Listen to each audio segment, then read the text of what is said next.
Hi, welcome to QuBites, your bite-sized pieces of quantum computing. My name is Rene from Valorem Reply, and today we're going to talk about Azure Quantum. And I'm honored to have a special expert guest today here with us, Fabrice Frachon from Microsoft.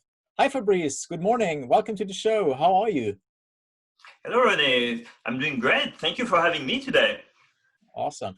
Can you tell us a little bit about yourself and your background as it relates to quantum computing? Yes, absolutely. So I lead the program management for Azure Quantum in the Microsoft Quantum Group.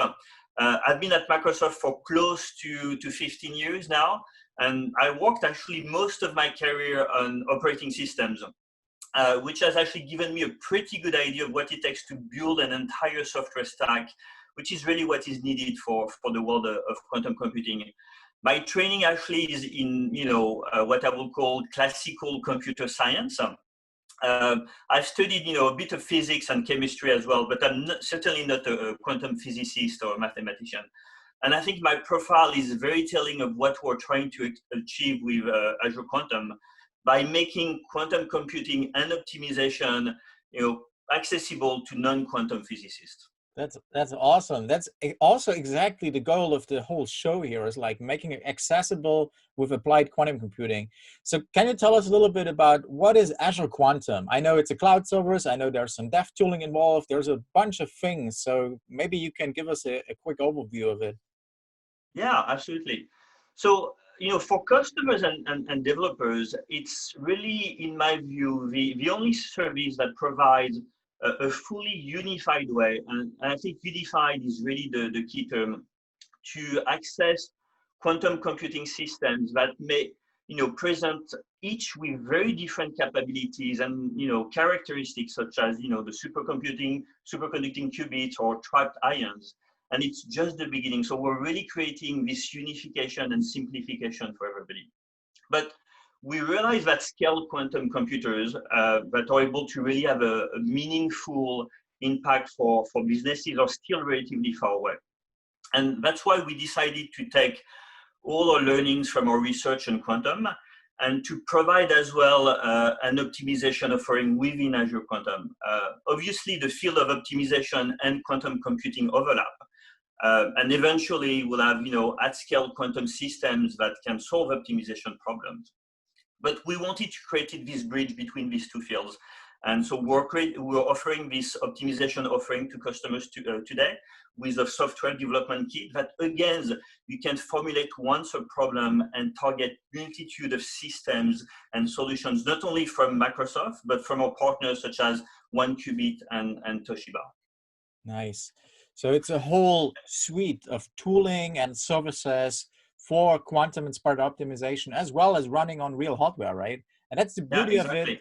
That's the beauty of it. What we talked about with Marco in the previous show is like, you can write these algorithms, they run on classical hardware, quantum-inspired algorithms, and then once we have enough qubits with quantum computers, they will just fly. Exactly. Yeah. So let me actually tell you, if you want, a bit more about kind of our tool set. So we decided super early to make super significant investments in quantum computing and in a language actually, which is Q#. And I think it really makes Microsoft and Azure Quantum really stand apart. So a central element of our design has been to write once your code and to be able to run it on many systems and being able to compare the results. So you don't have to write a circuit with Q# that is highly dependent of the quantum system that you're using, right? We're really taking care of abstracting that, abstracting all the hardware specificities. And so I think it's really the key thing. When I go back 30 years ago, myself writing assembly code, I mean, I know how painful it was to just check a few seconds.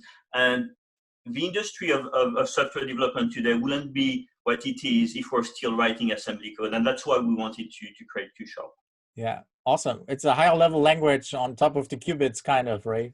And yeah, exactly. And it's really a way for you to protect your investment, because as quantum systems improve and bring new capabilities, you don't need to reinvent everything that you have written, because we'll take care for you of adjusting automatically in the background. Awesome. And what kind of impact are you already seeing today with quantum computing using Azure Quantum? Yeah, so I think it's important in the quantum world to keep a sense of perspective. Quantum computing is still very early in its journey with a lot of energy that we see from the community focusing really on fundamentals, such as developing new algorithms. But the impact you see with Azure Quantum, I think, is twofold. One, we're reducing significantly the barrier of entry to access these systems, and we're preparing the next generation of developers to learn. They can experiment, they can iterate locally on their laptop using the simulator, and without changing any of their code that they develop locally, they can target multi-million-dollar systems that are online. And you have universities that instead of focusing on one single system, they can have the students learning different behaviors and strengths of various quantum computers. And you literally have access to machines you could only dream of just a few years ago. And so the second element that we're seeing with Azure Quantum is really the incredible amount of interest into the optimization solutions that you're referring to. So the message is that we're really preparing the quantum world of tomorrow, but we want also to give you solutions that resonate and solve problems for you. And so we created really a portfolio of what we call solvers that are generic and can impact your business today. That sounds awesome. And we already got a chance to play around with it and are super impressed. Quantum as a service is just being the future of the cloud, maybe, huh? I don't know. But definitely, it will definitely a huge business driver I could see there with quantum as a service. Because like you mentioned, you can basically rent computing time on these machines instead of having to buy these super expensive machines, right? How can one get started actually with Azure Quantum? Yeah, so Azure Quantum is currently in what we call limited preview, but we are really accelerating, bringing in new customers, and we'll love for you to really join us. And so the easiest is to go to aka.ms/AQ preview. You give us your information, and we'll get you on the train, and we'll love for you to give us some feedback. That's awesome. Or you can work with partners like us at Reply, right? That already have access and are already leveraging it for, solving real world challenges, maybe. Yeah. All right. Thank you so much, Fabrice, for joining us today and sharing your insights. That it was very much appreciated. Absolutely. Thank you so much, Rene, for having me today. Awesome. And thanks everyone for joining us for another episode of QuBites, your bite-sized pieces of quantum computing. Watch our blog and our social media channels to hear about the next episodes. Take care, stay safe, and see you soon. Bye-bye.